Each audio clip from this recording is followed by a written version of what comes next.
और आज जब आदरणीय अमित शाह जी हमारे बीच में हैं तो हम लोग ये सोचते हैं कि अमित शाह जी यहाँ पे कैसे आए।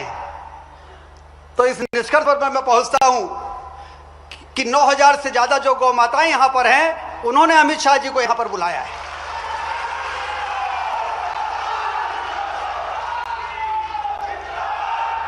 बेसहारा सड़कों में घूमती हुई गायें खेतों में जाएं, यदि गाय दूध देना बंद कर दे और खेतों में जाएं तो डंडा लेके लोग उनको भगाएं, जिसके शरीर में 33 करोड़ देवी देवताओं का वास होता हो। इस धरती में कोई ऐसा प्राणी नहीं है जिसके मलमूत्र को देख के लोग दूर नहीं भागते हो। अकेले गौमाता और गौवंश हैं जिनके मल और मूत्र की पूजा में जिसका उपयोग होता है। यदि इनके गोबर और गौमूत्र का उपयोग कर लिया जाए तो प्राकृतिक खेती में प्रधानमंत्री नरेंद्र मोदी जी कहते हैं कि हमारी ये विरासत है, हमारी संस्कृति है। पूरी खेती रासायनिक खादों से मत करो। यदि 50 एकड़ है तो 5 एकड़ में, 10 एकड़ की खेती है तो 1 एकड़ में, एक फसल में, एक मौसम में एक फसल। ये प्राकृतिक खेती का आह्वान जो प्रधानमंत्री नरेंद्र मोदी जी ने किया है, वो भी गौ माताओं के गोबर और गौमूत्र से ही संभव हो सकता है। और इसलिए यहाँ पर तो आदरणीय गृह मंत्री जी को मैं बताना चाहता हूँ कि शुरुआत तो हुई थी कि यहाँ पर गौओं का संरक्षण होगा और संवर्धन होगा, लेकिन जब हमने सोशल मीडिया में सुना कि अमित शाह जी भी ये कह रहे हैं कि मैं अपने जीवन का बाकी समय प्राकृतिक खेती के लिए दूंगा, तो मैंने फिर कहा कि ये गौवंशों के गोबर गौमूत्र से प्राकृतिक खेती का प्रकल्प यहाँ पर शुरू किया जाए। मास्टर ट्रेनर बुलाए जाएं, यहाँ के किसानों को ट्रेनिंग दी जाए, वो किसान भी मास्टर ट्रेनर बने और धीरे धीरे करके और इस क्षेत्र को प्राकृतिक खेती के मामले में हिंदुस्तान का नंबर 1 का जिला बनाने का काम हम लोग करें। तब जाके प्रधानमंत्री जी के आह्वान, क्योंकि समृद्धशाली भारत और शक्तिशाली भारत, आत्मनिर्भर तभी होगा जब स्वस्थ नागरिक होंगे, हमारी धरती माता स्वस्थ होगी। और इसके लिए रासायनिक खादें डाल के हम उसको, वहाँ पर जो सूक्ष्म जीव है उसको मार रहे हैं, लगातार मार रहे हैं। उनको जीवित करने की आवश्यकता, उनको बढ़ाने की आवश्यकता है। इसके लिए घन जीवामृत, जीवामृत, इस प्रकार के बीज अमृत, इस प्रकार की चीज़ों का उपयोग कैसे हो सकता है। यहाँ पर उपस्थित हजारों की संख्या में जो किसान हैं, उनको आह्वान करने के लिए आदरणीय अमित शाह जी से बेहतर व्यक्ति कोई नहीं हो सकता था। और इसलिए आज आप यहाँ पर पधारे हैं, आपका स्वागत करते हुए हम लोगों को बहुत प्रसन्नता है। और आप ये मानिए कि आपका यहाँ पर आना, प्राकृतिक खेती और गौ सेवा और गौ संरक्षण, ये तमाम जो ये काम एक दूसरे से जुड़े हुए हैं, इसको एक नई ताकत मिलेगी, ये एक नई गति मिलेगी। हमारे किसान, जब से आपके आने की सूचना हुई है, लोगों में गौ संरक्षण क्या है, संवर्धन क्या है, उसका क्या महत्व है और प्राकृतिक खेती का क्या महत्व है, आने वाली पीढ़ी किस तरीके से। आज हम लोग, मैं स्वास्थ्य मंत्री हूँ, अब जब स्वास्थ्य का परीक्षण होता है तो blood pressure, diabetes, fatty liver, इस प्रकार की जो बीमारियां फैलती जा रही हैं, उसको यदि रोकना है तो हमें किसी भी कीमत पर प्राकृतिक खेती को अपनाना पड़ेगा और उसको एक जन आंदोलन बना। तो डिप्टी सीएम राजेंद्र शुक्ल को सुन रहे हैं आप, जो कि प्राकृतिक खेती को किस तरीके से बढ़ावा दिया जाए इसको लेकर संबोधित कर रहे हैं। साथ ही केंद्रीय गृह मंत्री अमित शाह भी यहां पर मौजूद हैं और अमित शाह के नेतृत्व में उप मुख्यमंत्री राजेंद्र शुक्ल ये कह रहे हैं कि किस तरीके से प्राकृतिक खेती को बढ़ावा दिया जाए, इसमें केंद्रीय गृह मंत्री अमित शाह की भूमिका बेहद ही महत्वपूर्ण है। और कृषक सम्मेलन का ये आयोजन किया जा रहा है प्रदेश के तमाम किसानों के लिए, एक खास सम्मेलन। और इस सम्मेलन में कोशिश यही की जा रही है कि प्राकृतिक खेती को ज्यादा से ज्यादा बढ़ावा दिया जाए और उसी को लेकर एक खास कार्यक्रम का आयोजन किया गया है। प्रदेश भर से यहां पर किसान जुटे हुए हैं। रीवा से ये सीधी तस्वीर आपको दिखा रहे हैं, डिप्टी सीएम राजेंद्र शुक्ल यहां पर संबोधित कर रहे थे।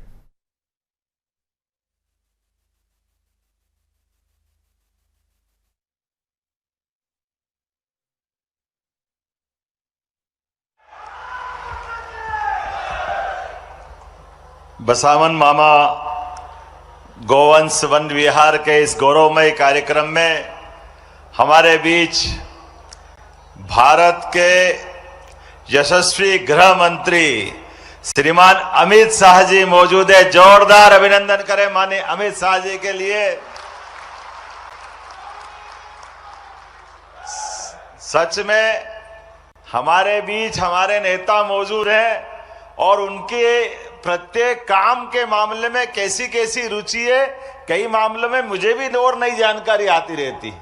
आज जब यहाँ गौशाला का भ्रमण कर रहे हैं और भाई साहब ने कहा कि वो स्वयं 35 साल पहले जैविक खेती का अपना प्रयोग करके सफलतापूर्वक अपना कॉन्फिडेंस भी के साथ इस बड़े प्रोजेक्ट के मन में जैसा हमारा सबका भाव है, जोरदार अभिनंदन करें। सच में आज उनका ये रूप मुझे देखकर आनंद आ गया।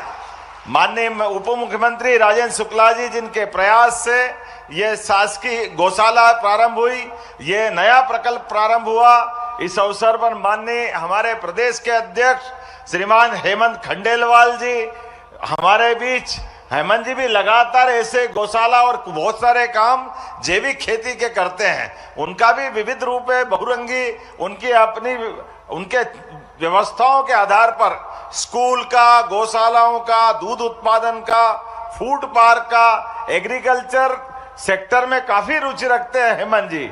माननीय डॉक्टर महेंद्र सिंह जी हमारे प्रभारी और सारे जनप्रतिनिधि, जोरदार अभिनंदन कर दे।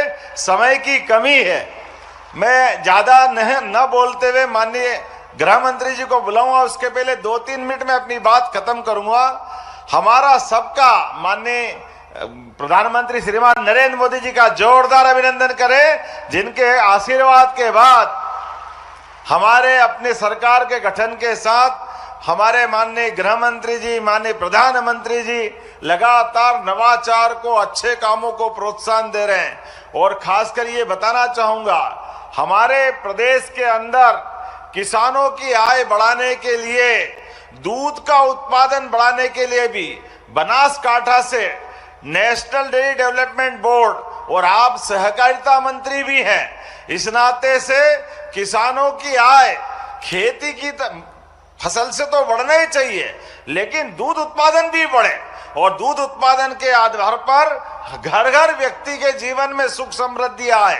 इसलिए दूध और दुधारू पशु, देसी पशु, जिनके आधार पर हमारे गोवंश से हमारी खेती का भी रकबा सुधरे, खेती की आय भी बढ़े, ऐसे उद्देश्य के लिए हमारी सरकार ने नेशनल डेयरी डेवलपमेंट बोर्ड के माध्यम से एमओयू किया और दूध उत्पादन में भी पशु जिनका दूध ज्यादा उत्पादन होता है ऐसे कई काम बढ़ा रहे हैं। जब हम गौशाला बढ़ा रहे हैं तो घर घर गोपाल, जिनके घर गाय वो गोपाल, इसलिए गोपाल कृष्ण भगवान की हमने प्रयास किया कि गौशालाओं के अलावा घर घर दूध का उत्पादन बढ़ाना चाहिए, उनको अपनी दूध की सही दाम मिलना चाहिए और उन्नत पशुओं की नस्ल घर घर पहुंचना चाहिए।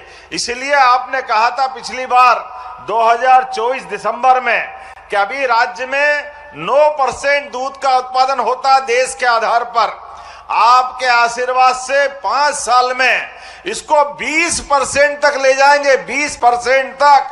जोरदार अभिनंदन करें, ये बड़ा संकल्प है, लेकिन आपके आशीर्वाद से पूरा होने वाला है।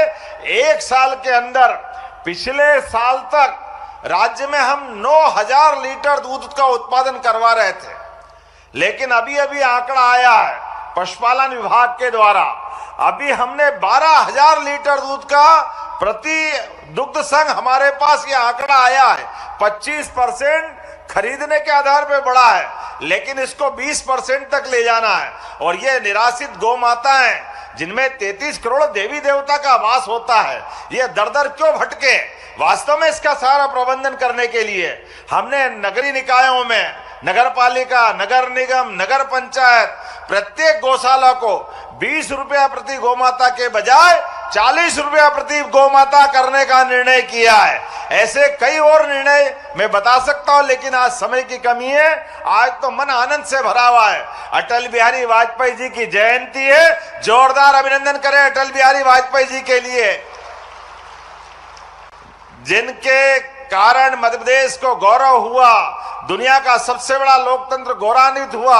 और हमारी जनसंघ से लेके भारतीय जनता पार्टी की यात्रा विश्व की सबसे बड़ी पार्टी माननीय अमित जी के नेतृत्व में आपके अध्यक्षीय कार्यकाल में हुई थी। तो मैं आज आपको केवल राज्य के 2 हिस्से, एक ग्वालियर में अटल जी के जन्म स्थान पर 2 लाख करोड़ से ज्यादा के अलग अलग प्रकार के उद्योग धंधों का भूमि पूजन किया और युवाओं को रोजगार दिलाने के लिए, गरीबों की जिंदगी बेहतर करने के लिए, किसान और महिला की जिंदगी बेहतर करने के लिए एक बड़े प्रोजेक्ट का वहां आपने शुभारंभ किया और यहाँ गौशाला के अंदर हमको प्रोत्साहन देने आए। जोरदार अभिनंदन करें मध्य प्रदेश की धरती पर। मैं आपका स्वागत करता हूं, अभिनंदन करता हूं और लगातार आपका ये मार्गदर्शन मिलता रहेगा। इसी उम्मीद के साथ आपका लिए हमारे पास तो एक और बड़ा प्रोजेक्ट है। अगला वर्ष हमारा किसान कल्याण वर्ष है, कृषि उत्सव वर्ष के रूप में मनाने वाले हैं। माननीय भाई साहब, आपके मार्गदर्शन में मध्य प्रदेश सरकार अपने राज्य के किसानों की बेहतरी के लिए और बड़ा संकल्प करने वाली है। पुनः आपका वंदन, अभिनंदन। बोलिए भारत माता की।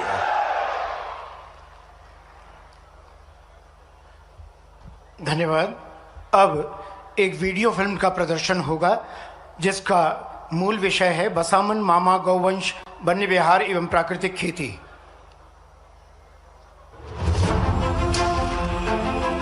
आगावो अगमना उत भद्रम अक्रम सीदंतु कोष्टे रण्यत्व में।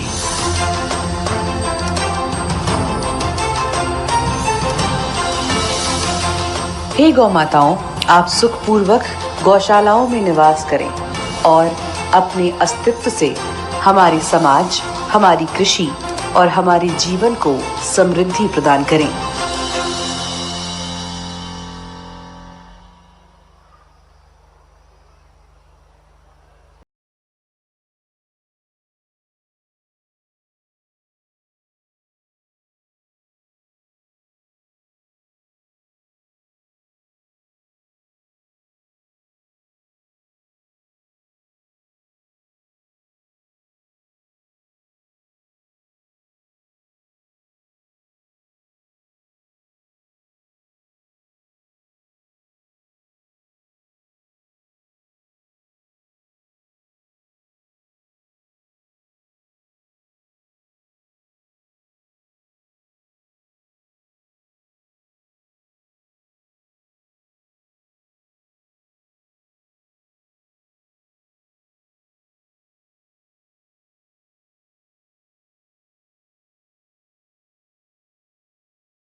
में पाए जाते हैं।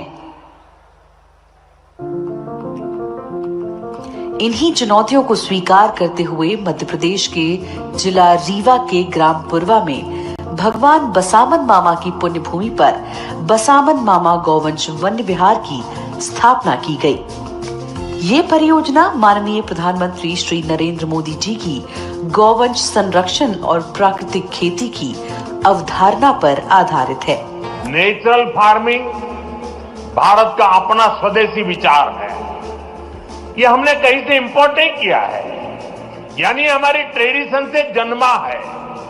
हमारे पूर्वजों ने तपस्या करके इसको तैयार किया है और ये हमारे पर्यावरण के अनुकूल है। और माननीय गृह मंत्री श्री अमित शाह जी द्वारा प्रतिपादित आत्मनिर्भर भारत और प्राकृतिक खेती की सोच को व्यवहारिक धरातल पर साकार करती है। मैंने तो तय किया है मेरे बाकी का जीवन वेद, उपनिषद और प्राकृतिक खेती के लिए खर्च करूं। ये प्राकृतिक खेती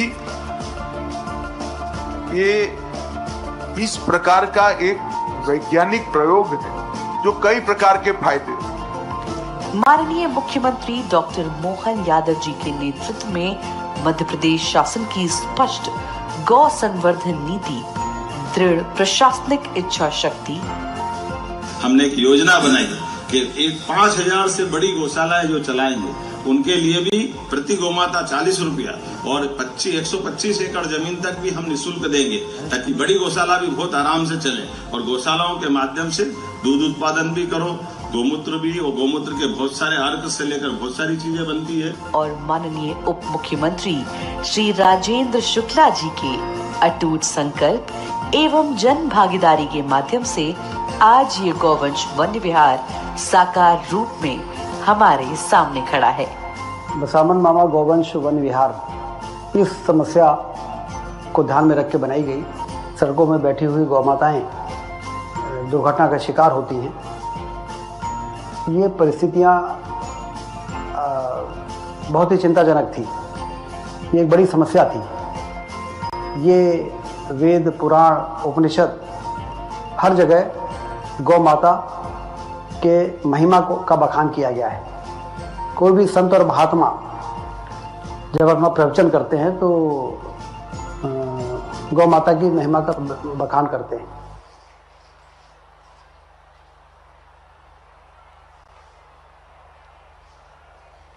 अब विनम्र निवेदन स्वीकार करें। हमारे आज के कार्यक्रम के मुख्य अतिथि माननीय अमित शाह जी से हमारा विनम्र आग्रह है कि वे दो ऐसे प्रगतिशील कृषकों को, जिन्होंने प्राकृतिक तरीके से खेती कर कुछ नए अध्याय जुड़े हैं, श्री विवेक सिंह भदौरिया, पिता श्री राज ललन सिंह, दुबहा सिरमौर, कृषि विकास एवं किसान कल्याण विभाग रीवा, जिनका रकबा 2 एकड़, प्राकृतिक फसल गेहूं एवं सब्जी उत्पादन, संकल्प पत्र माननीय गृह मंत्री महोदय के हाथों से जोरदार तालियां बजाकर अभिनंदन करें। और अब श्री भूपेंद्र सिंह, ग्राम खारा, थनवरिया, प्राकृतिक खेती में आपने महत्वपूर्ण योगदान देने का संकल्प लिया है। ये संकल्प पत्र माननीय गृह मंत्री महोदय के कर कमलों से उनके हाथों तक। धन्यवाद। और अब वो समय आ गया है जब हम अपने उस व्यक्तित्व को सुनने के लिए तैयार हो जाएं। जोरदार तालियों के साथ अभिनंदन करें आदरणीय श्री अमित शाह जी का।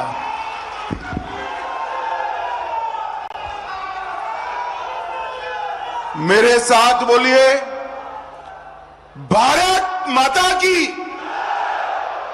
अरे भाई, विंध्य की धरती पर ऐसी आवाज क्यों है? दोनों हाथ उठाकर प्राकृतिक खेती और गौ संवर्धन के हमारे संकल्प को दृढ़ीभूत कर प्रचंड आवाज से बोलना है। दोनों हाथ उठाइए जरा, संकल्प की मुट्ठी भींचिए और प्रचंड आवाज से बोलिए, भारत माता की। मंच पर उपस्थित मध्य प्रदेश शासन के मुख्यमंत्री श्रीमान मोहन यादव जी, यहीं के जनप्रतिनिधि और उप मुख्यमंत्री मध्य प्रदेश शासन श्री राजेंद्र शुक्ल जी, हमारे प्रदेश अध्यक्ष महोदय श्रीमान हेमंत खंडेलवाल जी, मेरे मित्र और पंचायत ग्रामीण विकास मंत्री मध्य प्रदेश श्री प्रहलाद पटेल जी, श्री एदल सिंह कंसाना जी, कृषि विकास मंत्री मध्य प्रदेश श्री लखन पटेल जी, पशुपालन और डेयरी मंत्री मध्य प्रदेश, यहां के लोकप्रिय सांसद जनार्दन मिश्र जी, उपस्थित सभी विधायकगण और हमारे भाजपा के प्रदेश संगठन के प्रभारी श्रीमान महेंद्र सिंह जी, और आज यहां पर आए हुए प्यारे भाइयों, बहनों, माताओं, आप सभी को मेरा प्रणाम, राम राम। सबसे पहले आज भारत रत्न श्रीमान अटल बिहारी वाजपेयी जी की जन्म जयंती है। ये रीवा क्षेत्र अटल जी के बहुत प्रिय क्षेत्रों में से रीवा क्षेत्र हुआ करता था। और मुझे बताया कि जब वो प्रधानमंत्री बने तब इनके जो वाहन चालक थे वो यही के वीर बहादुर सिंह जी थे, तब अटल जी वघेली बोली में ही वीर बहादुर सिंह के साथ बात करते थे। और मित्रों, अटल जी ने न केवल भारतीय जनता पार्टी, पूरे देश के सार्वजनिक जीवन में शुचिता को बड़ा महत्व दिया, पारदर्शिता को बड़ा महत्व दिया। और अटल जी अपने जीवन के कार्यकाल के अपने कर्मों के कारण एक ऐसे नेता की श्रेणी में आ गए जिन्होंने जो बोला वो कर दिखाया। बहुत कम लोग ऐसे हैं जिनका वक्तव्य और जीवन दोनों एक समान होते हैं। सम्माननीय अटल जी उसी श्रेणी के राजनेता रहे। मैं मनपूर्वक अटल जी को श्रद्धांजलि देकर मेरी बात की शुरुआत करना चाहता हूं। आज ये मध्य प्रदेश का रीवा क्षेत्र सहन एक विकसित क्षेत्र में बढ़ रहा है। आज एशिया का सबसे बड़ा सोलर प्लांट हमारे रीवा में, रीवा से प्रयागराज हो या जबलपुर, बहुत अच्छी 4 मार्गीय सड़कों का विकास हुआ है। और अभी मैंने उतरते वक्त मोहन जी को पूछा कि भैया देर हो जाएगी तो उड़ पाएंगे क्या? तो मोहन जी ने कहा रीवा का एयरपोर्ट अब 24 घंटे विमान लेकर दिल्ली जा सकता है। अनेक चीजें हैं जो बताने लायक है, मगर समय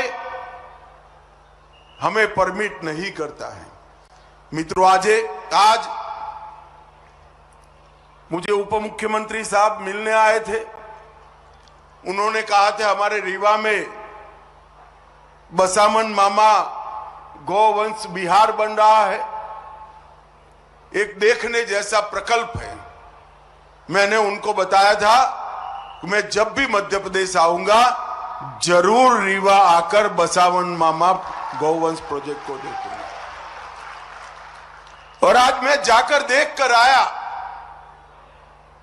एक बहुत अच्छा निदर्शन प्रयोग जो कई सारे किसान का काम करने वाले, गौ पालन का काम करने वाले हमारे अच्छे किसान हैं, उनको आगे मार्गदर्शन कर सकता है। ऐसा एक बहुत अच्छा प्रकल्प यहां बनाया गया है। यहां गौशाला भी है और गौशाला के साथ साथ गाय के गोबर से निर्मित प्राकृतिक खेती की पूरी श्रृंखला और 5 स्तरीय खेती, जो सब्जी भी उगाती है, बेले भी देती है, पपीते जैसे मध्यम कद के फल भी देती है, बीच में चने और छोटे क्रॉप भी होते हैं, दलहन भी होती है और ऊपर फलदार वृक्ष भी होते हैं। 1 एकड़ के अंदर 1.25 लाख रुपए से ज्यादा इनकम देने वाला ये प्रयोग निश्चित रूप से छोटे किसानों के लिए बड़ा आशीर्वाद रूप होने वाला है।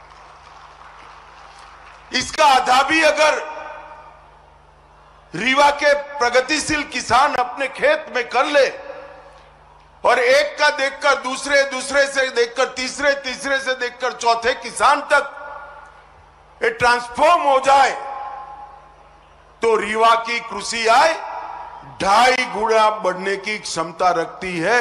ये बहुत अच्छा प्रकल्प है। किसानों को यहां लाकर इसका निदर्शन, प्रगतिशील किसानों को लाकर इसके निदर्शन का प्रयोग करना चाहिए। यहां पर प्राकृतिक खेती करने वाले 2 किसानों का सम्मान किया गया। मित्रों, प्राकृतिक खेती एक ऐसा हमारा परंपरागत प्रयोग है जिसको हम भूल गए। एक ही देसी गाय से 21 एकड़ खेत में खाद के और पेस्टिसाइड्स के उपयोग के बगैर प्राकृतिक खेती होती है। किसान को जगत का ताक कहते हैं, क्योंकि किसान की मेहनत से जो अनाज उत्पन्न होता है वो पूरी दुनिया का, देश का पेट भरने का काम करता है। मगर आप मुझे बताइए भाई, हमें अधिकार है कि वो ही अनाज को जहर से भरकर हम लोगों को खिलाएं। ढेर सारे रोगों के मूल में जाते हैं, चाहे बीपी हो, चाहे डायबिटीज हो, चाहे थायराइड हो, अनेक प्रकार की बीमारियां अनाज में मिश्रित एक केमिकल फर्टिलाइजर से होती हैं। अब किसान कहेगा मेरी आय का क्या होगा, मगर प्राकृतिक खेती एक ऐसा प्रयोग है जो गौ माता के गोबर और मूत्र के उपयोग से, छोटी छोटी प्राकृतिक चीजों की मिलावट से एक ऐसी व्यवस्था बनती है जो किसान की आय को भी कम नहीं करने देती और उनकी उपज शुद्ध होती है। किसान की आय बढ़ेगी, पानी का बचाव होगा और कई प्रकार के रोगों से अनाज खाने वाले लोगों की मुक्ति होगी। और ये एक्सपेरिमेंट अब छोटा मोटा नहीं है। देश के 40 लाख किसान प्राकृतिक खेती को अपना चुके हैं और ये सिद्ध हो चुका है। मैंने मेरे खुद के खेत में इसका एक्सपेरिमेंट किया है। इससे उत्पादन कम नहीं होता है, उत्पादन बढ़ता है। और मित्रों, जब प्राकृतिक खेती बढ़ने लगी तो विश्वास का संकट आया कि प्राकृतिक खेती का सर्टिफिकेशन कौन सा, ये प्राकृतिक अनाज, ऑर्गेनिक अनाज, इसका सर्टिफिकेशन कौन करेगा।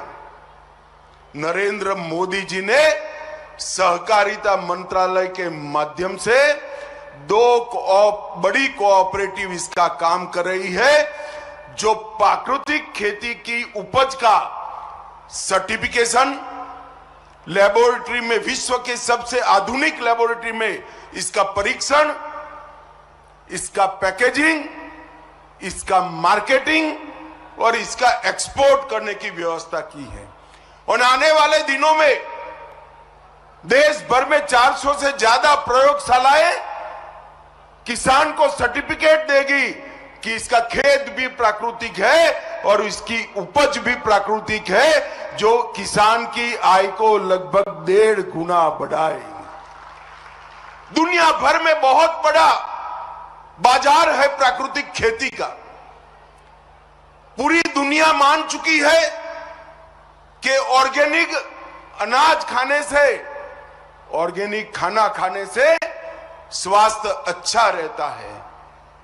और दुनिया के बाजार में हमारे किसान का ऑर्गेनिक प्रोडक्ट अच्छे से पहुंच पाए, इसके लिए सर्टिफिकेशन चाहिए, साइंटिफिक टेस्टिंग चाहिए, पैकेजिंग आकर्षक चाहिए और मार्केटिंग की व्यवस्था चाहिए। तो भूमि परीक्षण से सर्टिफिकेशन देना, उपज का लेबोरेटरी में टेस्ट करके सत्यापन करना और आकर्षक पैकेजिंग और मार्केटिंग और एक्सपोर्ट के माध्यम से किसान की आय बढ़ाने के लिए हम आगे बढ़ रहे हैं। ऐसे छोटे छोटे लाखों निदर्शन फार्म इस मुहिम को आगे बढ़ाते हैं। हम जिस धरती को अपनी मां कहते हैं, इसको सीमेंट कंक्रीट जैसा बना देना कोई बेटे बेटी को शोभा नहीं देता। इसके प्राकृतिक तत्व को, इसके प्राकृतिक गुण को हमें संभाल कर रखना चाहिए। आज यहां पर 2 एक्सपेरिमेंट हुए हैं, निदर्शन फार्म भी बने हैं। मैं आशा करता हूं कि निदर्शन फार्म रीवा क्षेत्र के हजारों लाखों किसानों के लिए आने वाले दिन में मार्गदर्शन भी करेंगे, पथ प्रदर्शक भी बनेंगे।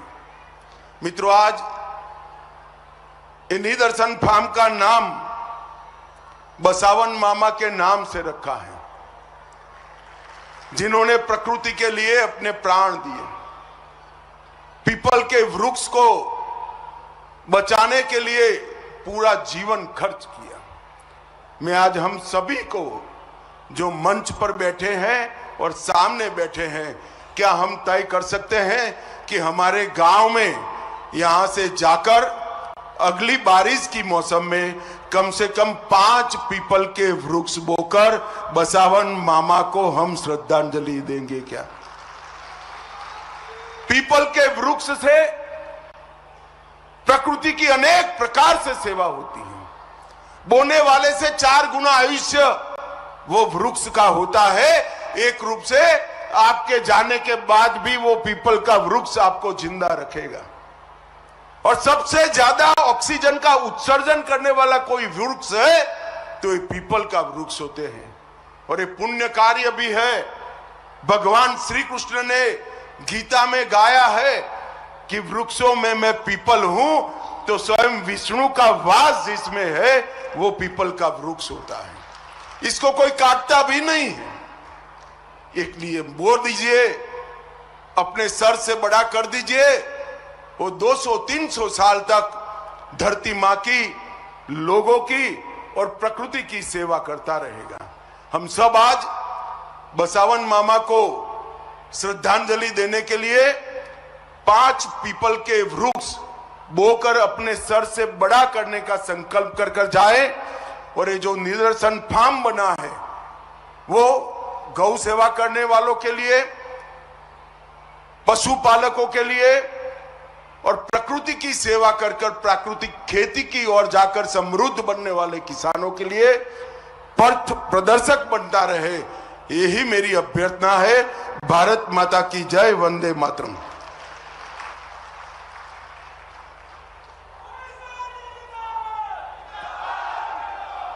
बहुत बहुत धन्यवाद माननीय गृह मंत्री महोदय। कार्यक्रम में हम हमारे समस्त अतिथि अब यहाँ से प्रस्थान करेंगे। उसके पूर्व हम उनके प्रति